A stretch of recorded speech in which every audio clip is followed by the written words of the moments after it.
रसिकहो नमस्कार. शब्दालयच्या आजच्या भागात मी आरती गांगण सर्व रसिक प्रेक्षकांचं मनपूर्वक स्वागत करते. पानी रे पानी तेरा रंग कैसा, जिसमें मिला दो लगे उस जैसा. लता मंगेशकर आणि मुकेश यांनी गायलेलं हे गाणं आपल्या सगळ्यांना माहिती आहे. पाण्यासारखं नितळ, निर्मळ, पारदर्शक दुसरं काहीच नाही. आज 22 मार्च, जागतिक जल दिन, वर्ल्ड वॉटर डे. स्वच्छ आणि ताज्या पाण्याच्या नैसर्गिक स्रोतांची काळजी घेणं आणि त्यांच्या चिरंतन संरक्षणासाठी कार्यरत राहणं हा संदेश आजच्या दिवशी दिला जातो. रसिकहो, आजच्या कार्यक्रमात या नितळ पारदर्शक पाण्याबद्दल बोलूया. पाणी ही माणसाची प्राथमिक गरज आहे. पाऊस पडला नाही तर डोळ्यात येतं ते पाणी, आणि खूप पाऊस पडला तर तोंडचं पाणी पळवणारं सुद्धा पाणीच. झऱ्याचं खळाळणारं पाणी मनाला कानाला आनंद देतं.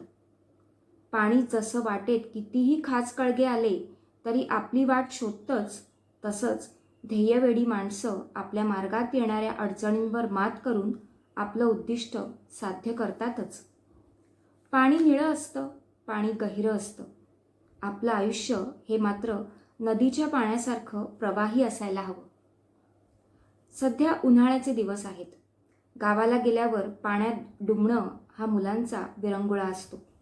थकल्यावर किंवा झोपेतून उठल्यावर आपण ओंजळभर पाणी चेहऱ्यावर मारतो आणि फ्रेश होतो. पाण्याचं नैसर्गिक आणि विलोभनीय रूप म्हणजे हिवाळ्यात जमा होणारं दव. हिरव्यागार पानावरचे दवबिंदू किती मोहक दिसतात.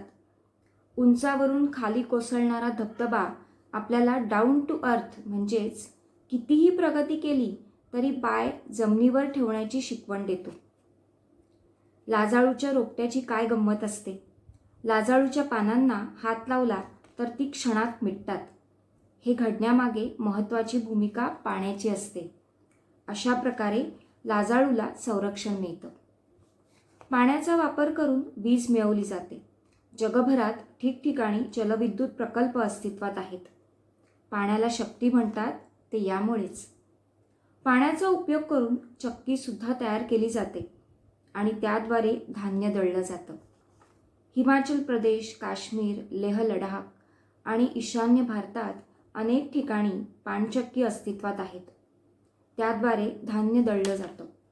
घरापुरती वीजही निर्माण केली जाते. ही पाणचक्की वॉटर मिल पूर्णपणे पाण्याच्या प्रवाहावर चालते. त्यामुळे कुठलंही प्रदूषण होत नाही. पावसाळ्यात नदीला पूर येतो तेव्हा आसपासच्या परिसराची वाताहत बघून पाण्याचं विध्वंसक रूपही बघायला मिळतं. पाण्याचा प्रवाह हा आगळा वेगळा आहे. पूर्वी कुठलंही व्याख्यान असलं किंवा जेवणाची पंगत जरी असली तर टेबलवर पाण्याने भरलेलं स्वच्छ तांब्या भांडं असायचं. पण आता त्याची जागा मिनरल वॉटरच्या बाटलीने घेतली आहे. कालाय तस्मै नमः. पाणी म्हटलं की अनेक पाऊस कविता मनात रुंजी घालतात आणि पाण्याचा उल्लेख असलेली सुमधूर गाणीही आपल्याला आठवतात. पहिला पाऊस येऊन गेल्यावर पावसाचा थेंब जमिनीवर पडला की त्यानंतर जो मृदगंध येतो त्याने मन शांत होतं, प्रसन्न वाटतं. पावसाच्या पहिल्या थेंबाची ही किमया आहे. आपल्या बोलण्यात पाण्याचा उल्लेख असलेल्या अनेक म्हणी, वाक्प्रचार अगदी सहज येतात. जसं पाण्यात राहून माशाशी वैर कशाला, तोंडचं पाणी पळणं, पाण्यासारखा पैसा खर्च करणं, थेंबे थेंबे तळे साचे वगैरे. या म्हणी आणि वाक्प्रचार मराठी संस्कृतीमध्ये पाण्याचं महत्त्व आणि त्याची विविध रूपं मानवी जीवनाशी कशी जोडली गेली आहेत हे दाखवतात.